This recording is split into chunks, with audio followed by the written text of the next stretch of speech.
Hey everyone, welcome back to the channel. Today I'm gonna show you how to add the banner on your Shopify website. If you want to claim the current best deal of $1 for the first 3 months, check out the link in the description below. Selecting the appropriate banner depends largely on the message you want to convey and the action you expect from your visitors. For general announcements or promotions, an announcement bar is straightforward and effective.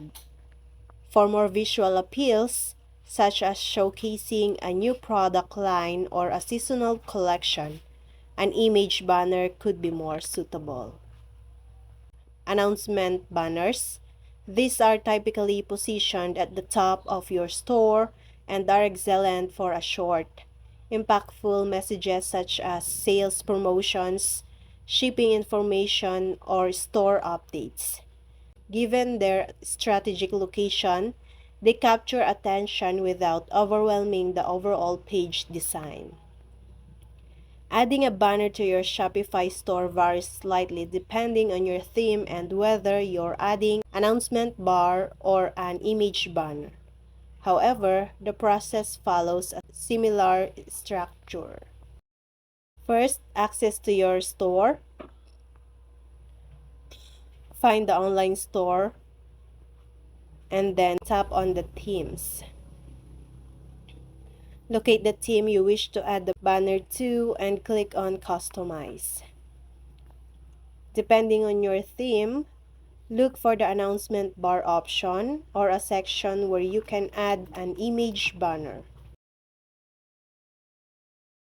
Here, you can input your banner text, upload image, and tweak settings such as alignment, color schemes, and linking options.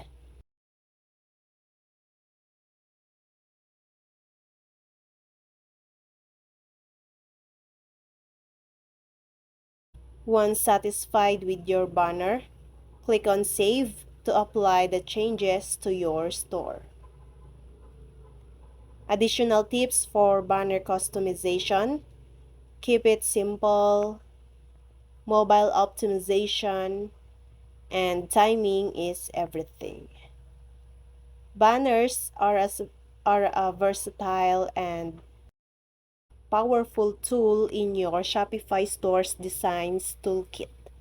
Whether used for announcements, promotions, or aesthetic enhancements, they can significantly impact your store's functionality and visitor engagement.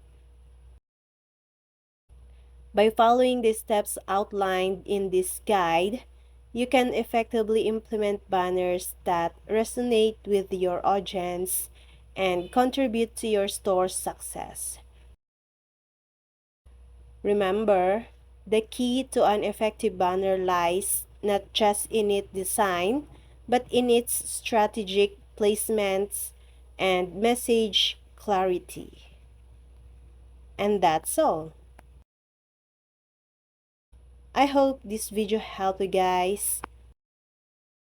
For more videos, subscribe to our YouTube channel. Thank you for watching. See you again.